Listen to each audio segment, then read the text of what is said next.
Everything, Jamie. Everything is wrong. Oh, I am not Jamie. Yeah, you're Jamie. No, I'm your guardian angel. Happy Christmas. Yeah. But you're Jamie. No, I'm not. I inhabited the body of the person you know the best, besides Willem, because can you imagine being in Willem's body? He's the worst. He's the worst. Are you sure you're not my guardian demon? Okay, Arthur. I am your guardian demon, but it is the same thing. Except you're from hell. And I can freaking sneeze fire. I know. So should I tell you my problem? No, I'm not interested in that. We're just gonna make it so that you were never born, and take it from there. Standard angel demon stuff. All right, go ahead and do it. I'm ready. All right, 1, 2, 3. Boop. You were never born. Oh my All right, god. let's go see if anyone cares. Like on Facebook? Like on FB. Oh my god. Let's not.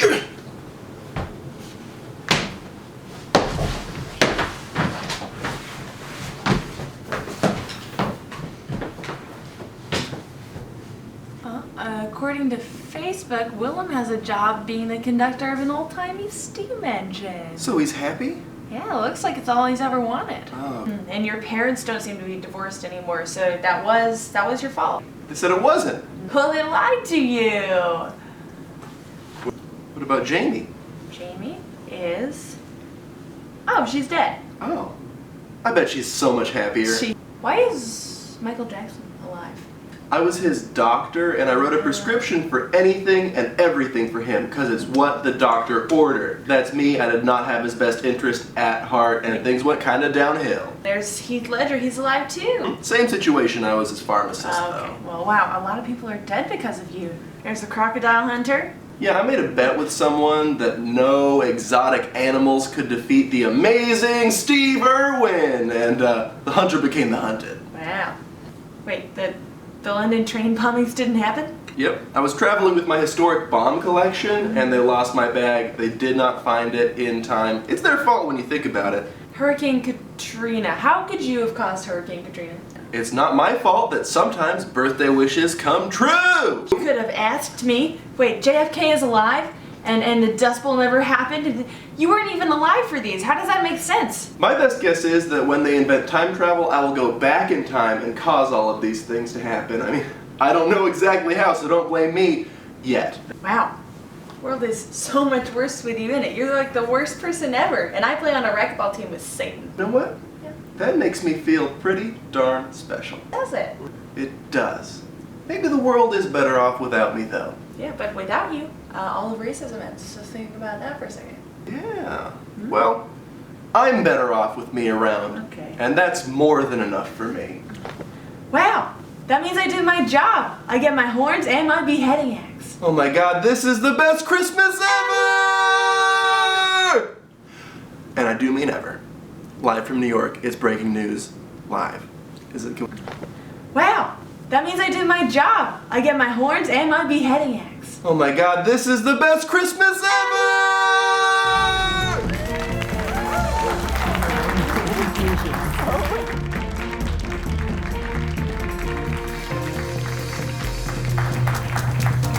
Good evening and welcome to the hour-long season finale of Breaking News. Because this week we decided there was just too much damn news for a half hour. Yes, it's true. We control the news. Jamie, are you sure they're ready to know that?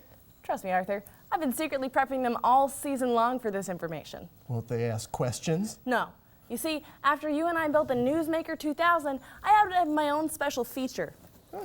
It may look like a Keurig machine, but when this button is engaged, any news the machine produces will have been secretly encoded to directly target the brain's hippocampus, also known as the news-accepting region. That last part doesn't sound true, but the rest sounds plausible. All right, in addition, I have undergone vocal training to allow my voice to be heard at a frequency that engages a sense of comfort to the viewer. Well, I'll be damned. Yeah. Newsmaker 2000, what do you have in store for us today?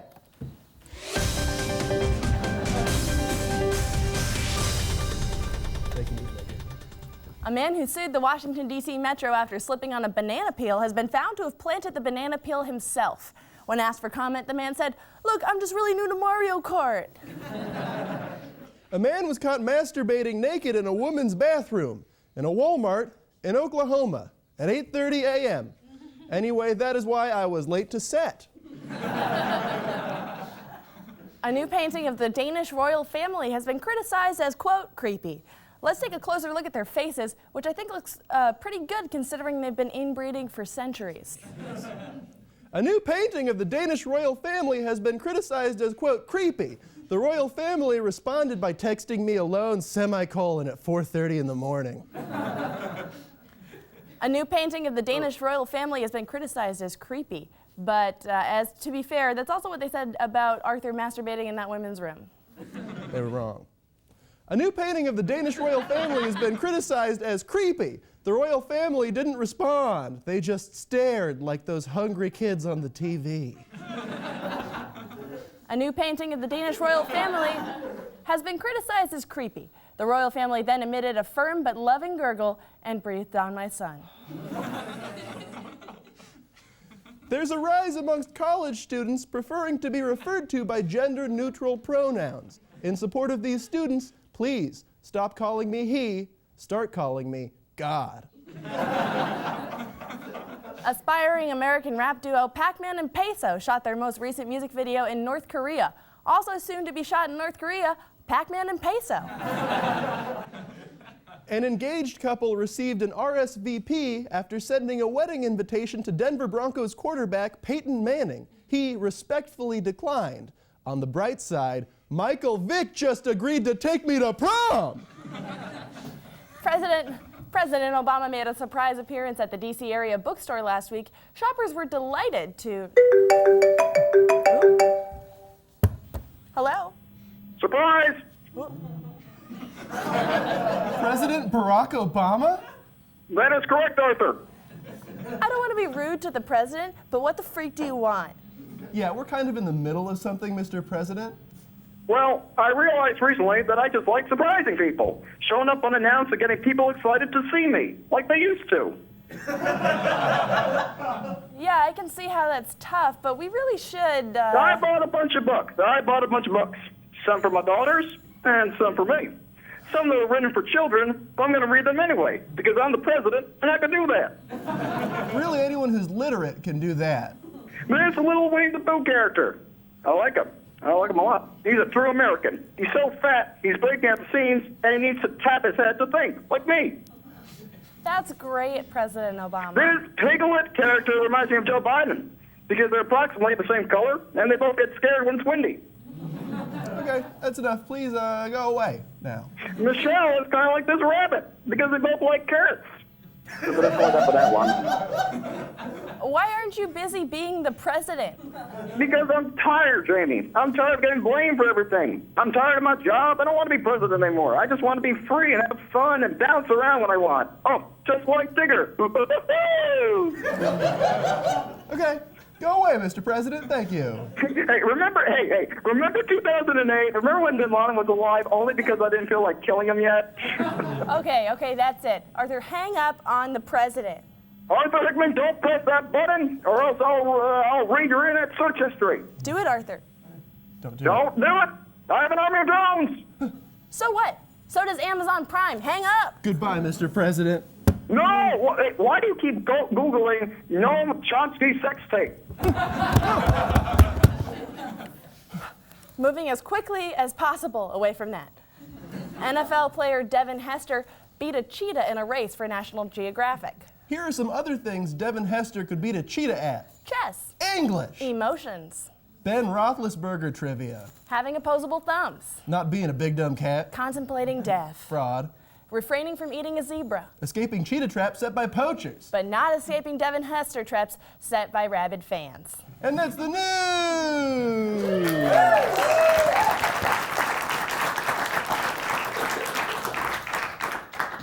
Great work, Newsmaker 2000. Now there's just some news we just cannot make up. You know, like natural disasters, elections, Illuminati activity. We sent out our investigative reporting team, Lloyd and Joey, to cover a story that is definitely not made up. Not even a little bit. Boys?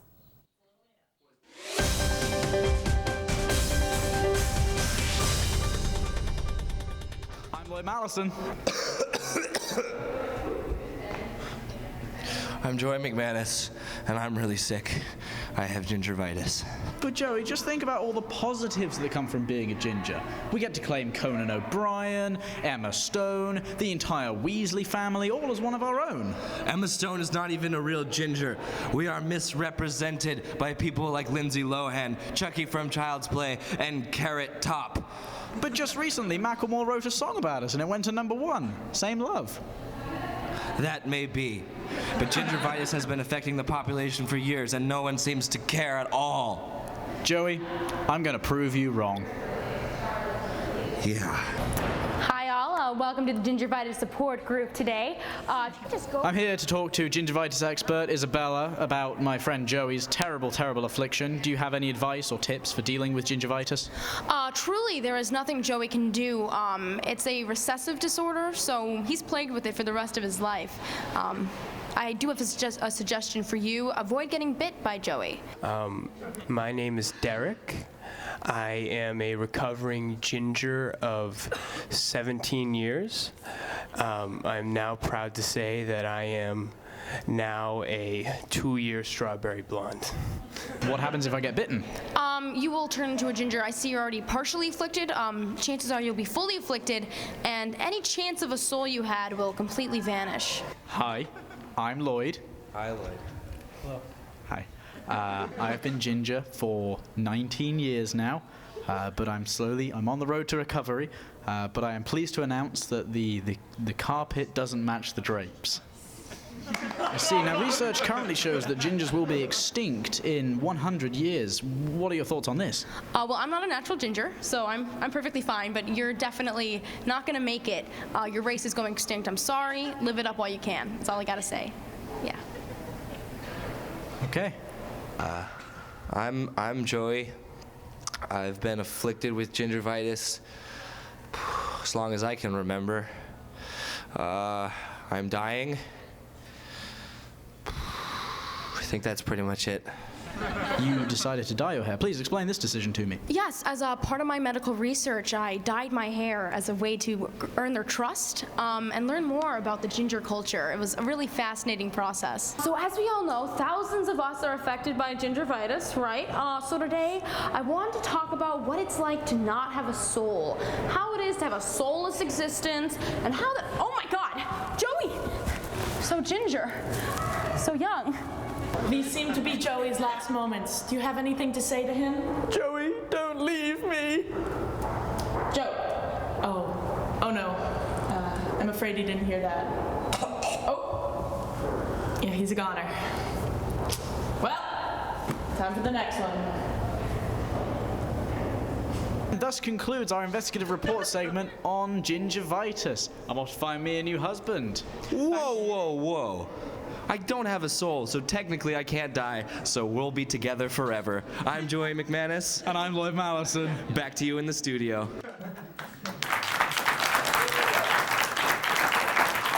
Thanks, guys.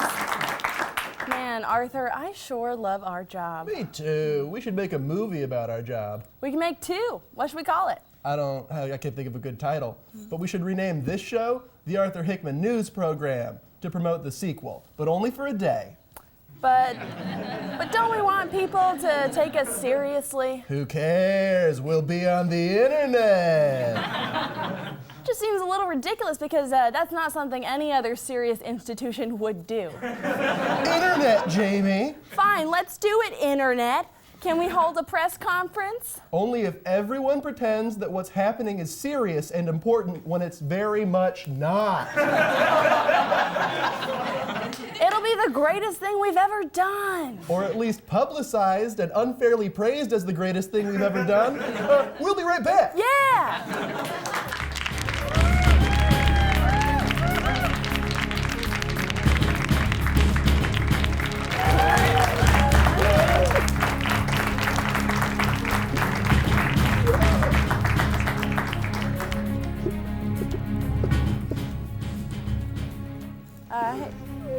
Hey Arthur, never knew you appreciated this job so much. Have you been here this whole time? That was supposed to be a private moment between me and the desk. You two work pretty close, huh?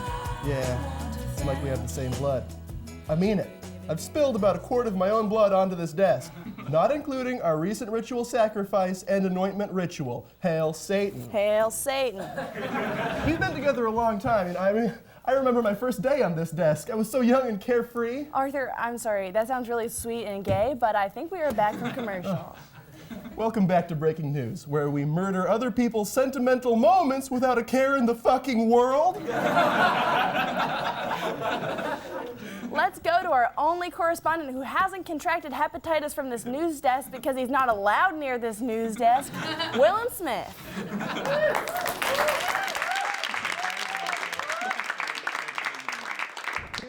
Historic city of Boston.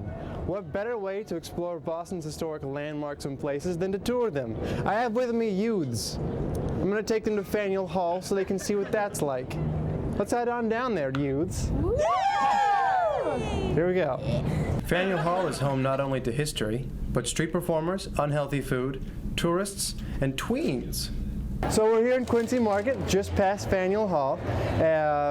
So one interesting thing about Quincy Market is, oh my gosh, you guys, the trees are light, they're illuminated and they're sparkling. There's a giant tree over there.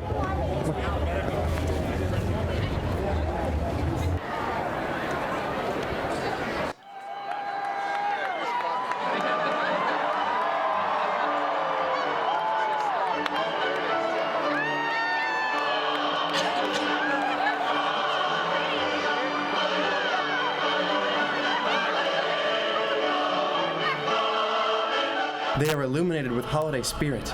Watch them as they dance with joy. Oh, trees, you're so fancy tonight.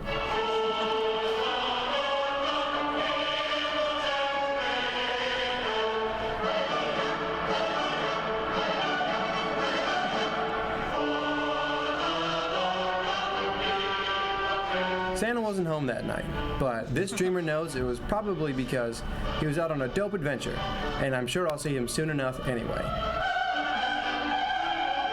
Now, before you get too critical, I am more aware than anyone that we didn't really learn anything about history tonight, and you're welcome. It's my gift to you. You're right, I shouldn't have. This is Willem Mistletoe Smith wishing you and yours happy holidays.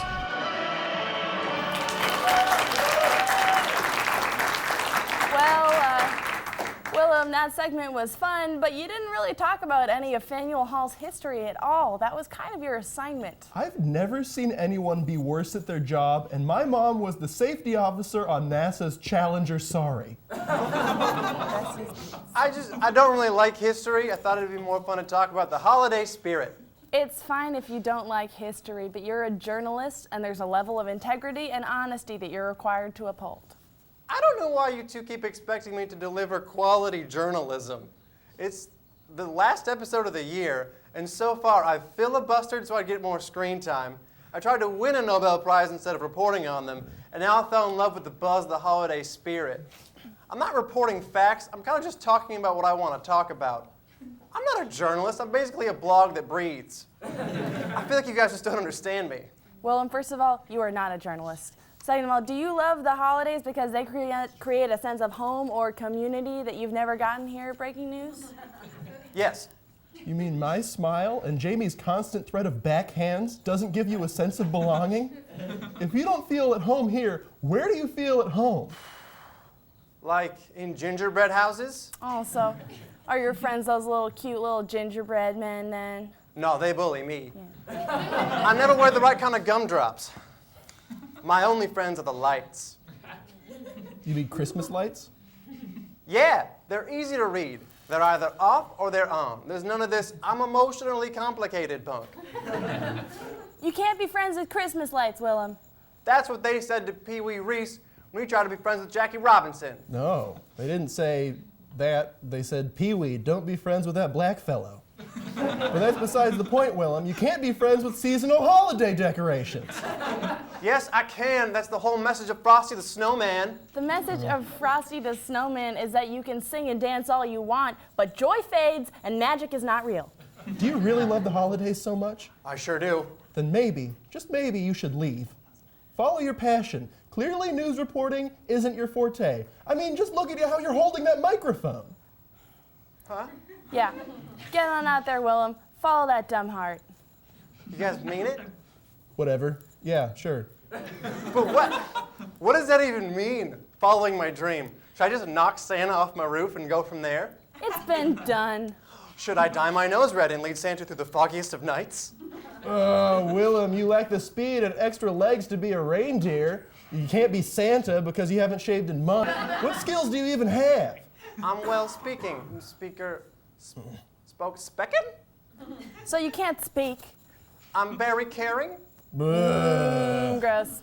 I'm tall. Not as tall as you think. And that's the one true blessing bestowed upon you by the Lord. Well, what can I do with being tall? Elves are short, but they have impeccable craftiness. And you are tall, but your hands are like blocks of wood if blocks of wood were made out of lightly rinsed soap that I hate.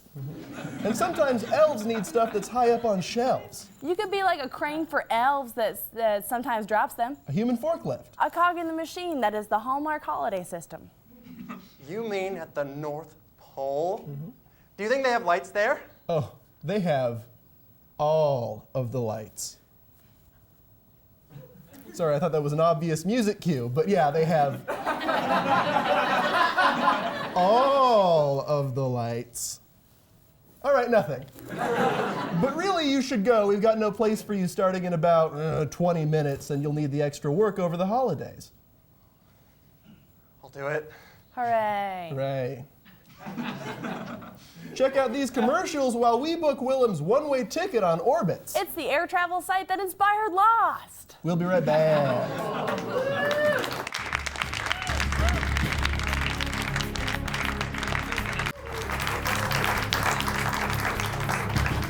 Dude, are you setting up a nativity scene on the news desk?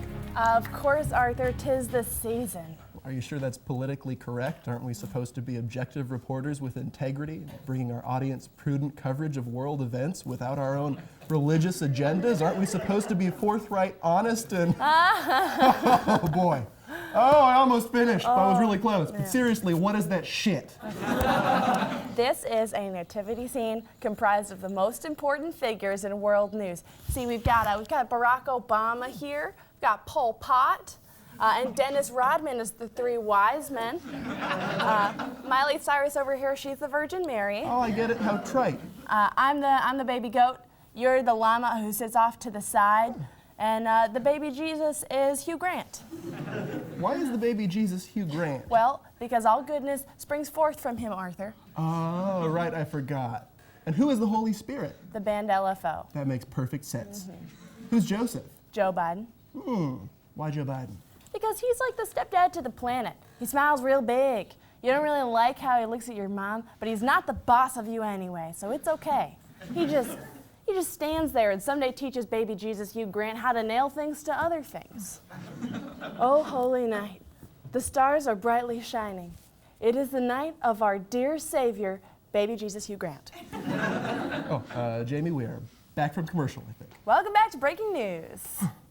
A man from Manchester who admitted to attempting to steal a vehicle was sentenced that he cannot touch or enter an unattended motor vehicle without the express permission of the owner. He's here today to join us. Welcome, Ricky. Hi, Ricky. Okay. All right.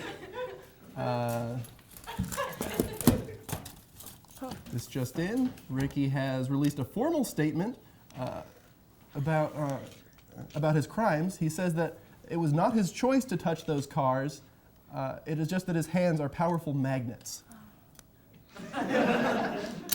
How are we supposed to do this interview if he won't even talk to us? Arthur, listen. He's trying to communicate with us. What is it? It's binary code. It's a good thing I'm fluent. Oh, that is lucky. Yeah. I was just programmed this way.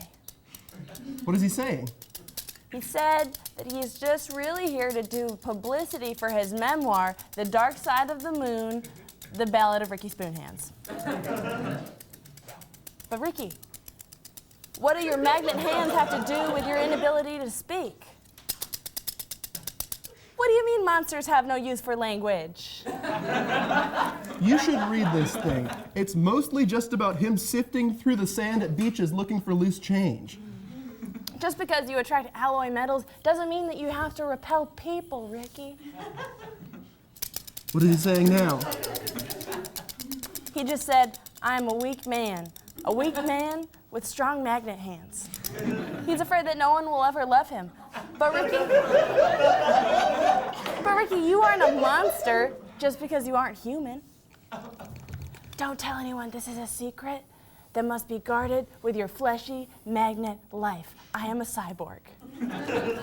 My producer tells me that his autobiography is mostly about how he likes to go to retirement homes to stop people's pacemakers with his hands. Arthur, shut up. Ricky Spoonhands, you make me feel like a real girl. And not like the half girl, half robot that I am. I think I love you.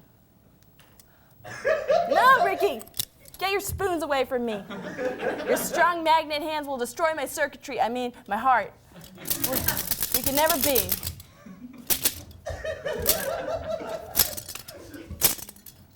I'll never forget you, Ricky. I'll never forget you, Ricky Spoonhands.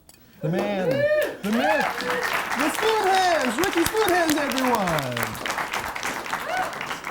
And now to our man on the street. Arthur, we've been trapped in this studio for so long, I can't even remember what the outside world looks like. What is street? I don't know.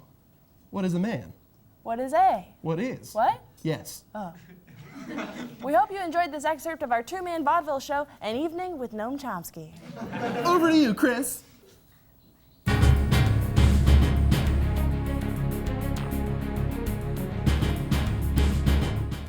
Good evening. Man on the Street correspondent Chris Gillespie here.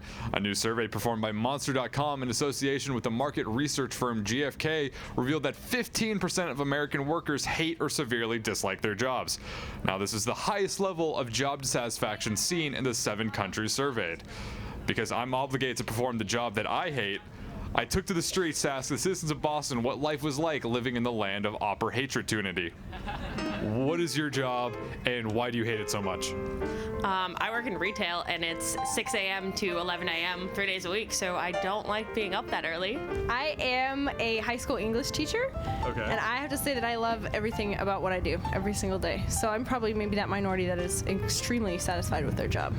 So you're in denial. I'm going to focus on you. So if your job was a flavor of ice cream at the Cold Stone Creamery, would it be like it, love it, or gotta have it? Gotta have it. That's the correct answer because everyone has to have a job. When exactly did Americans lose all perspective? When? That's a fantastic question. When they start spreading the resources to the low-income individuals. I wouldn't say Americans have lost all perspective at this point.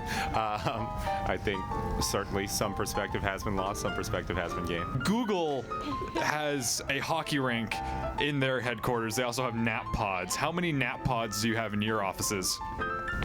Ooh, I don't know. We don't have any. It's a damn shame. Canadians had the highest level of job satisfaction. What can we do to ruin that for them? I don't know. Start saying A after every sentence, maybe? Take hockey away. Teach them to be like Americans and just be greedy. We smoked the maple leaves. If Americans are really unhappy when they're working, shouldn't we rename the Great Depression the Great Happiness? Potentially. Hypothetically, if I said that I was out here for 14 hours straight trying to interview people on the street, would you say that's too much, or? I'm sorry, but yes, no, 14 hours. Maybe more of a work-life balance could help with job satisfaction. Yeah, I smoke a lot of marijuana. Probably the best for... I believe that should be legalized in the next couple of years because, honestly, that would bring jobs. Dispensaries, growing, that all brings jobs, and it's honestly, it's not bad for your body. Here is like people just leave to work, you know? And, hey, oh no, sorry. Who do you think hates their job more, the average American or President Obama? Probably the average American. Yeah, probably average American. I would say President Obama because he gets attacked on from all different sides. Pulling it together. Okay, professional, Walter Cronkite. Here in America, we work about 1,700 hours a year. In France, it's more about 1,500. So what would you tell France? Because that makes me angry. That why? Let's talk to France right now. France, get off your lazy ass. Well, there you have it. Sometimes you have to talk to random unhappy strangers on the street to make you realize how happy you are with your fictitious news reporting job. For Breaking News, I'm Chris Gillespie, signing off. Hey, Arthur. I've got a riddle for you. I'll allow it. Okay. Can you tell me the only circumstance in which I'd ever be willing to kiss someone who was not breathing? Mouth to mouth, which is the name of our next segment. Nailed it! It's never that simple. Oh. The correct answer was that one time at an open casket funeral we crashed, when my brother offered me $20 if I kissed the dead guy on the mouth and $40 if I slipped him the tongue. Guess what I chose, Arthur? Jamie, that's $60. You'll never know. Welcome to Mouth to Mouth.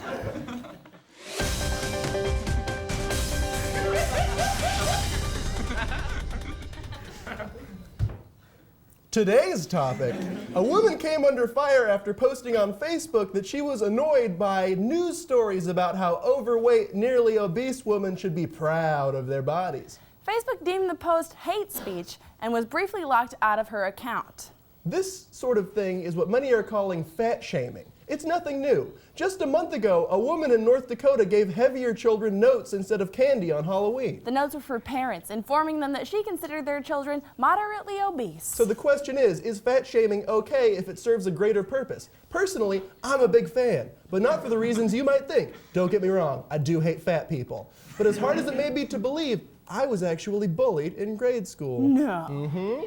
It made me the man I am today. They attacked anything they could find wrong with me. They called me smugly, which was, of course, a combination of smug and ugly. Aw, but now you're so smansome.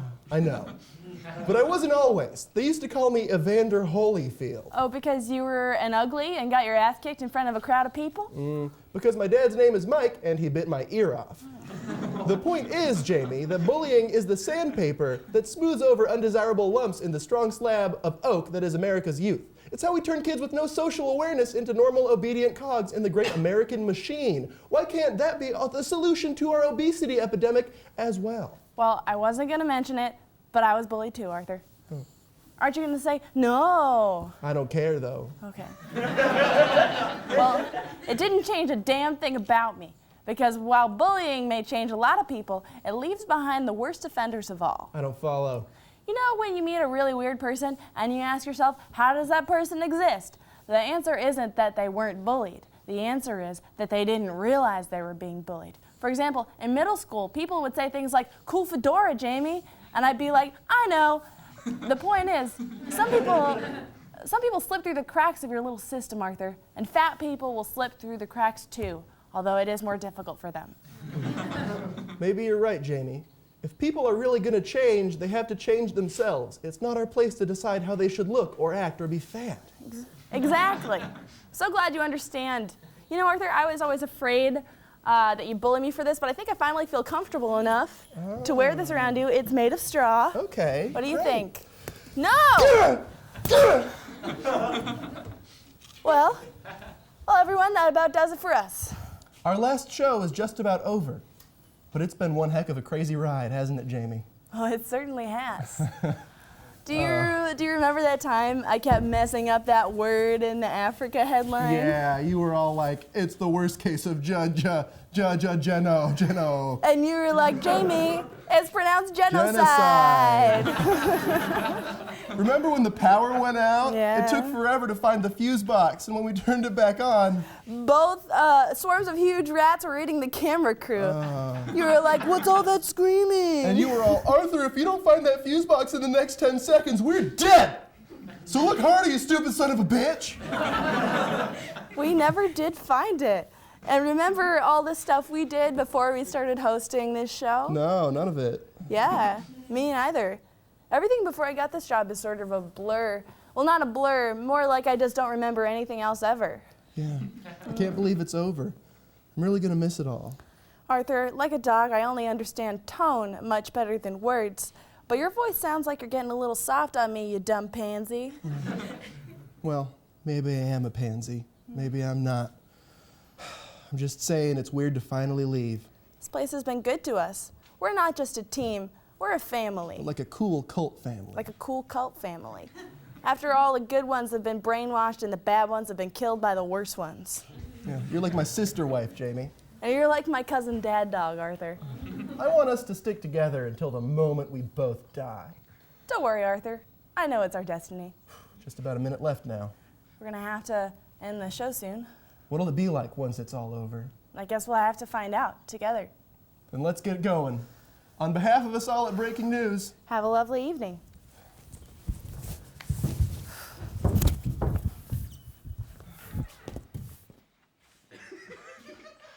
Well, I guess this is about it. Sure is, Janitor Rick. I think we'll miss you most of all. You're such a big part of our lives here, Janitor Rick. Oh, you kids. This place won't be the same without you. Lock up for us, okay? You got it. So how does it feel to, finally leave? That feels perfect. Why's that, James? Because we did all we ever wanted to do here. Yeah, we broke the news, Janitor Rick. Say it again, Art. We broke the news, Janitor Rick. It was better the first time. So what now? What? Well, now what are you going to do now that your lives have no purpose at all without the show? Guess that's a good point. Guess there's really only one option.